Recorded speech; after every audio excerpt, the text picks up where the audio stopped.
Very few games have managed to garner such a dedicated player base that LoL has. Throughout the years, these loyal, addicted gamers developed the reputation of being unusual, in part to the fact that no one mentally in check would play League, but mainly because of the rampant toxicity that plagues the game and its community. From people that just sometimes get a little bit angry, to actual criminals, these are some of the worst creators League of Legends has to offer. During his peak a couple of years ago, elosanta was a beloved streamer. His content was a bit out there, with him playing in the highest ranks while constantly alt-tabbing into Tinder, but that's what made him stand out. Watching him, one could easily notice that he has a bit of an ego, yet that could be written off as a byproduct of his own stream personality, but with the events that followed, this was the least of his flaws. He would tend to belittle other creators, especially if they were smaller. Furthermore, he didn't see others as friends, but only by what he could gain from them. This is your problem, is you just view everyone as content farming. You don't view anyone as an actual person. You a friend is just what can get you furthest for your viewers. What can I possibly gain by being your friend? As he avoided resolving conflicts to further milk the drama for views and attention. All these were turned out to be the reasons as to why his constant arguing with Dantes escalated into what it has. At the time, smaller creator Doanel was catfished in his previous relationship, but he was certain that his next one was not going to end tragically. Yet, signs of his girlfriend's dark past started surfacing online, with elosanta, despite their arguments, actually being one of the people warning him of a potential unloyalty. But Dantes trusted his partner. Unfortunately, these warnings were soon justified, as he did end up getting cheated on, and since the relationship was public, he, probably for the worse, decided to address it on a live stream. elosanta saw this as a big content opportunity and reacted to it live by laughing and making jokes. He even made channel points predictions if Dantes would cry, while this indirectly encouraged his viewers to spam Doanel's chat. As if it wasn't humiliating enough, he then proceeded to call the guy Dantes was being cheated with, only to mock him together. Okay, we're on the phone with the guy who cheated with the girl. Hello. What is this? Okay. What's up? Listen, hold up. You know what he said when he said I don't need to talk to this guy cause my trust. Not only would he upload the entire VOD on his YouTube channel, but also continue to clickbait the situation after it had already passed. He just couldn't stop bringing it up in Dante's Twitter replies and kept mocking him for other reasons as well. The situation would eventually die down, in part thanks to Dante's growing fanbase, and so being able to defend himself easier. The end of the drama could be marked with a confrontation at TwitchCon 2023. Yo, Dino, are you still mad at me? Are you still mad at me? I have nothing to say. You have nothing to say? He's still holding a grudge. Unfortunate. An argument requires at least two people, so while Dantes wasn't completely innocent, he definitely caught the short end of the stick. Even though this one and elosanta's smaller incidents have faded, his downfall serves as a cautionary tale about the importance of maintaining professionalism and respect in the streaming space. At this point, I just want to give a warning about covering pedophilia, abuse and overall messed up screenshots, so viewer discretion is advised. In April of 2023, a popular streamer was taking a vacation in Spain when a detailed 90-page document dropped, exposing him for his criminal actions in the past few years. Cookielolx practically overnight became a laughingstock of the entire community and would come to essentially lose his career. It all started in ikeepittaco's Discord, who was unaware of the severity of this situation until it was too late. At the time, a small streamer seemingly tries to make friends, but as we now know, he was mainly there to poach viewers and even an emote artist for himself, the kind only on a surface level cookielolx essentially used ikeepittaco and his community to help the rise of his channel, but this pales in comparison to what is unfortunately the worst thing Cookie got from that server. It was there that the streamer found one of his victims, referred to as X for the sake of their anonymity. The then 16-year-old was talking to the 21-year-old, who repeatedly sexualized and sent inappropriate, degrading content. Furthermore, he repeatedly fixated on her age, how wonderful it was that she was younger, making this all more gross. Oh god, you have one of those chokers. How hard will I get abused?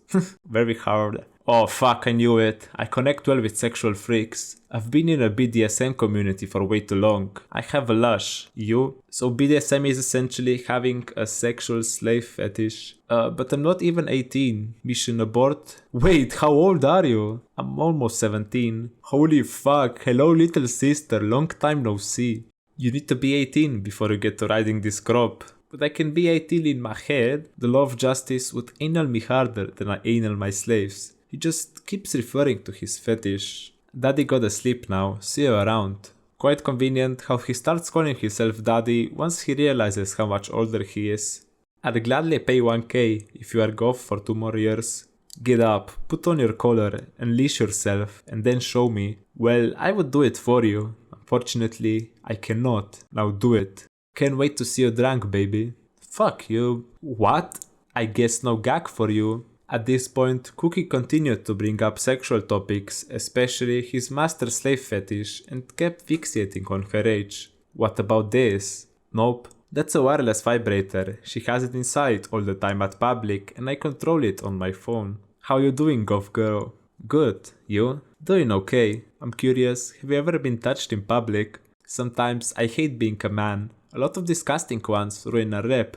Yeah, lots of disgusting ones like you, dumbass. X wrote a statement that was included in the document. I stopped talking to Cookie in December 2021 completely. Now, I don't have any excuses for my actions. I can only say that I am deeply embarrassed of myself and I was a lost, mentally fucked 16-year-old. I craved men's attention, so when Cookie talked to me in that specific way, I didn't think much of it. But looking back at it now, it truly sickens me and it gives me trauma just seeing me and him chat like that. But to say that he was an adult at the time, and to think for him that it was normal for him to speak like that to a minor is more fucked up. I am an adult now, and to even think what Cookie did back then, I could honestly never. And the fact that there was more people out there who Cookie did dirty, mods, close friends, whatever, is fucked up. Another victim that decided to come forward was 13 at the time of talking to Cookie. She was one of the several girls that he poached from a mental health Discord server, from which he was also banned for pedophilia.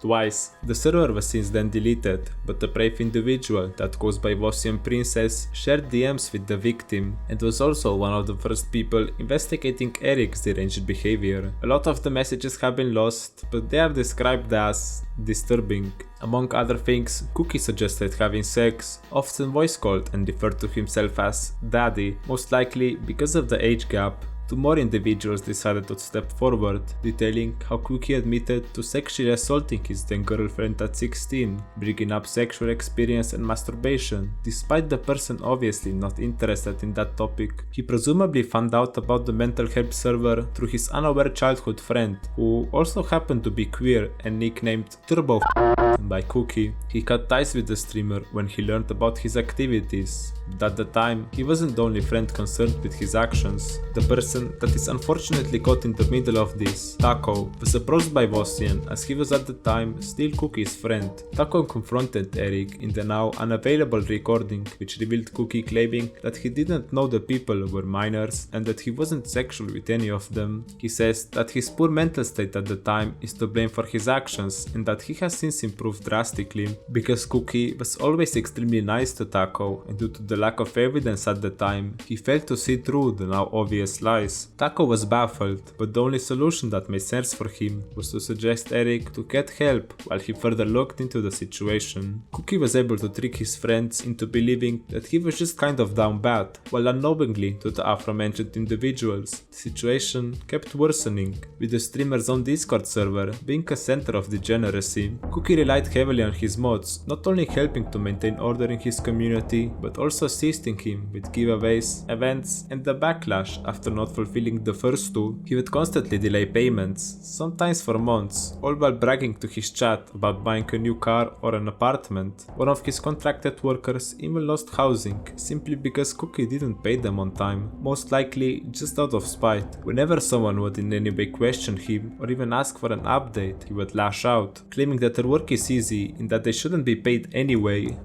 you're the one who hired them. In Seorin's example, he would constantly remind her that if you lose 40 pounds, you'll be banking hot, despite them being friends and her repeatedly stating discomfort with the topic. Yet, Cookie didn't seem to care at all. But mods were more than just a punching bag for him, as he used them to farm accounts and even make bots to meet the quota set by one of Cookie's sponsors. For example, Rise of Kingdoms said that they will pay him if X amount of people sign up because of him, so he told his mods to use a VPN and make as many accounts as possible, or will tell them to buy Manscaped products as he would earn money per Y amount of sales, which would result in being more than the actual cost of the products. With all of these issues piling up, many decided to leave the community behind, despite making some great friends there, but working with Eric was simply unbearable. In Cookie's own Discord server, he has engaged in inappropriate behaviors in his general chat. It should be understood that general chat is typically the first channel a person views when joining a new Discord. His Discord community was aimed to be an open one, not an 18+ server. Cookie has a history of making girls uncomfortable with rude and sexualized jokes. Fev, I moved into your heart, Fev. Do you remember when we played Phasmo and we fucked in toilet? Tangle, did you spank a girl's ass yet? Slam a girl into the wall yet? Wanna see my dick? At Reno, come here baby girl, I'll make you empty. I always thought I liked anal until I tried it. This is good. Bruh, literal hentai link. Look at my link, that shit's way hotter. I know what kinda ghost fucking you like. Oh, that one's pretty good. I've jerked like 3 times to it. Rate it 0 to 10. If only it was the pussy. Send me your top hentai, I'll rate it. Bao, what's your favorite hentai? I know you're kinky as fuck. Y'all like tentacle hentai? Ah, hell nah. I'm going back to my slave. See you retards. Talking to my slave. Forgot to unlock her cage. She's been making noise. Who is underaged? At here, do you like hentai? I assume every girl is a sub in my head. Baby, should we show them our new collection? Yeah, I'm open about it. And also, this is where all the memes come from. All the deranged things you might have seen were typed into the general chat. Bro, Kog'Maw would make you come in 1 second. Imagine you put your dick inside his mouth and he presses W and autos with 3 attacks. Imagine you're walking and Urgot E flashes you from downtown and drags you into his stomach and you're stuck there with his 10-inch cock inside you. Fed Urgot scary. For real. And there is also the Sett flash ult sent in a DM with a girl. What the? Yeah, pretty based. So definitely have a fantasy about Sett flash ulting your pussy and slapping you into the wall. Giga chat. Real, he bad as hell. Cookie has repeatedly apologized for his misdoings even before the doc, constantly promising that he will do better and fulfill all his deeds, which he never followed up on. He got like, hurt a lot of people. I harassed. I was just creepy, an asshole. What the fuck is this? This came out like a dark web video, bro. Is this like a trailer? Is that like the beginning of it? I'm sorry. Wait, here. Getting kicked into a web. This is pre-recorded. I want to talk a bit about my girlfriend back in the day. This is pre-recorded. Back when I was This is 18 years pre-recorded. old, back in After he got exposed, he essentially went live on Twitch with a short, pre-recorded video of him just making some empty excuses. How you gonna rape 10 people and make a 7-minute pre-recorded video, sir? Despite this, he still partnered there and continued streaming approximately until December of 2023. With this case and the one moving forward, I can only say that my thoughts are with the victims of these horrible individuals, and I hope that everyone hurt can overcome the issues caused by this. In the case of Pantsaredragon, parallels are often drawn with the expose of Cookie, but the deeper look reveals that the case is quite different. Wait, no! Pantsaredragon once had a stellar reputation. Well, other than the fact that he frequently said the N-word, stated that he was proud of saying it and used to win trade, but for a League player, all this is actually pretty normal. Alright, before we even get into all of this, let me tell you a little bit about what I know of Pantsaredragon. I'm not saying this as a joke, and I'm definitely not saying this to defend anything that you're about to read. I know Pantsaredragon is autistic. He is borderline severely autistic when it comes to him just not really understanding the gravity of things that he says or does. Which explains why this situation is strange to say the least. As a member of the League Partner program, he received skins to give out to his community, and one of the winners happened to be 19-year-old Love Lindsay. After the skin exchange, they started complimenting each other, and the conversation eventually moved to Discord. Well, it also starts to look like two Oblivion NPCs are talking. Pants didn't waste any time and soon autistically asked for pictures, as well as made the first cookielolx reference. At first, Lindsay ignored this and rather continued talking like she's about to give a side quest, but after the constant #sexual word, ignoring these comments practically wasn't an option anymore, due to the fact that she could have removed him at any moment, but rather continued talking to the creepy and obviously not okay person. We can deduce that she probably had something to gain from this. This is not to excuse Pants's actions, but as we will still continue seeing, no one is in the right here, and surprisingly enough, no one is really a victim, which we will address after looking at another cookielolx reference, after she questions the reference. Apparently, until now she didn't have a clue what this guy was saying. Pants tells her to send pic and says that he will compliment her due to previously stated insecurity. According to him, he wanted her to feel better, to which she obliged, probably due to her wanting to get attention from a big content creator. After his compliment, she states that the picture is of her underage. Now, if it ended here, it would be excusable as he only found that out after already complimenting her, but he proceeds to ask for more, to which she asks him, "Are you cookie? Lol?" And he simply responds with lol and a cookie emoji. Yeah, he guilty. After yet another mention of said flash ult, she finally questions him for being weird, to which he obviously just continues talking like an NPC. Despite her getting a weird feeling, Lindsay still doesn't stop messaging him. A fair assessment of the situation would obviously give her the answer that she should cut ties with him. Yet they both continue the driest conversation the world has ever seen. After scrolling past 3 more cookie references and Pants's continuation of compliments, we finally get to the point of her revealing what were most likely her intentions. Lindsay wanted the streamer to play League with her, boosting her to a higher rank, and Pants being her sugar daddy. After he, honestly quite surprisingly, doesn't oblige with her requests, she unfriends him, most likely due to not achieving her goals. What was at this point mainly just an awfully cringe interaction should have by all means ended here, but a few months later, in January of this year, she re-added him back, which is an indicator that none of the parties involved is, for the lack of a better term, in the right mind. After asking what the streamer wants, he responds in the same way he has this entire conversation. Pics. She then proceeds to send the bikini picture, which leaves her with the response, "Nice tits." After a while of what was probably more NPC dialogue and cookie references, she again asks him if he would boost her, to which he responds, "If you'll suck my dick," and she answers, "Maybe?"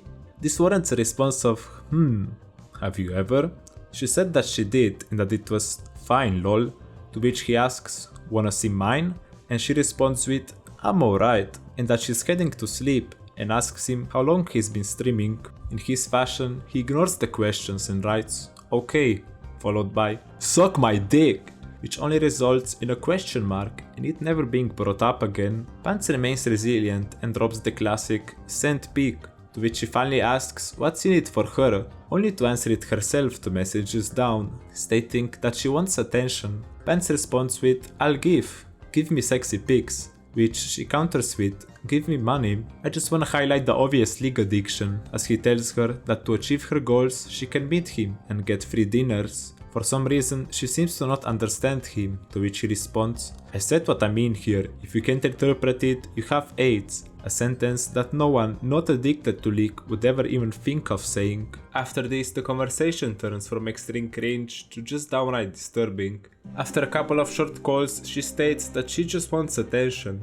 Meow, and Pants, not capable of saying anything else, just drops his staple, "Pics." But then, she is actually the one suggesting to send nudes, the implication of which we will discuss later, and he answers, "Yeah, sure." After not receiving a response, he double texts saying, "Give me gum," probably meaning "give me some." After some back and forth, she stated that the nude is 4 years old, but he can have it if he wants, which he obviously does, visible by this quite incoherent string of messages. It was at this point that Pants was set on his goals, just saying "give me it," to which she obliged and sent the photo, but what she did was send someone else's nudes that she found on Reddit. I'm not even gonna question how she found that, and luckily the person in the photo was of age, but taking someone's private photo, even if it's on Reddit, and pretending that it's yours is immoral. I can understand that she didn't want to send a picture of herself, but this still feels weird, even for this conversation. She justified it by saying that she was disgusted by him at that point, and that she wanted to see his intentions, which can lead to speculations that since he didn't give her what she wanted, she decided to completely confirm that he's a pedo. Now, by all means, exposing someone for being such a scumbag is correct, but the fact that her motivations could become getting him in further trouble with the use of other people's pictures strikes the wrong chord. She also sent a bunch of cat gifs to get that picture off her screen, even though there is a mark for NSFW button, but hey, cat gifs are always welcome. Maybe not in this situation, but it's beyond saving anyway. She then stated that she can't be asked to take some right now, but she has 2 old ones, which Pants was interested in seeing, despite her reiterating that they were 4 to 5 years old, which would leave Pants to believe that they were taken when she was 15. He only pushed the situation further. Yeah, I wanna see. I wanna jerk off tonight. Gimme. Also, we're calling, I'm horny cause of you, which left him with a response of a bleak oh, which was apparently good enough as he started the call anyways. After she didn't answer, he kept pushing for more nudes, completely ignoring what she had to say. She then asked him if he wanted the old ones, which he of course did, so she sent 2 more, as well not hers. Lindsay then went full Chris Hansen mode, asking what he thinks about them and again stating that she was 15 and feels like a baby, but Pants ignored this completely and only answered that he's 25, which is a pointless lie by the way. He literally told her he's 29. Part of the conversation seems to be deleted here, but she did send another picture again, asking him what he thinks. He thought they were hot and expressed his wish for more. She proceeded to send 4 cat gifs and the link to his stream saying 1k LP, GG, after which she finally removed him. A few days later, the now deleted Google Doc dropped, but 2 days before the tweet, she forwarded all the evidence to 2 streamers, leaving the conclusion that she wanted there to be a big reaction in the scene. Pantsaredragon eventually responded, claimed that most of it was fake, and did something that is a tiny bit funny, but mainly just messed up, as he spent his next stream playing Jax, a character joked to be a pedo, Annie, a character joked to be his victim, and Sett, due to the cookielolx reference. Now, this situation is just as strange as it is disturbing, but all her supposed motives aside, Lindsay did the right thing and came through with the evidence. These actions are by no means okay, and Pants deserves to be held accountable. In all honesty, she seems to be a strange individual, but I wish for her to be able to put this behind her and recover from any potential trauma. The message I intend this video to leave is that despite these situations being so absurd, that the only response is to make jokes out of them. The victims went through something that I wouldn't wish upon anyone. I know this probably won't stop any weirdos from doing their thing, but hopefully others can see that in this situation, the best thing to do is to block the person as soon as you can tell that they are unwell. Your voice will be heard, and coming through with the evidence is difficult and can be daunting even to the victim, but there are people out there willing to help and do their best to bring justice upon the individuals. Let me know if you're interested in a potential part 2, as there is unfortunately a lot more to cover.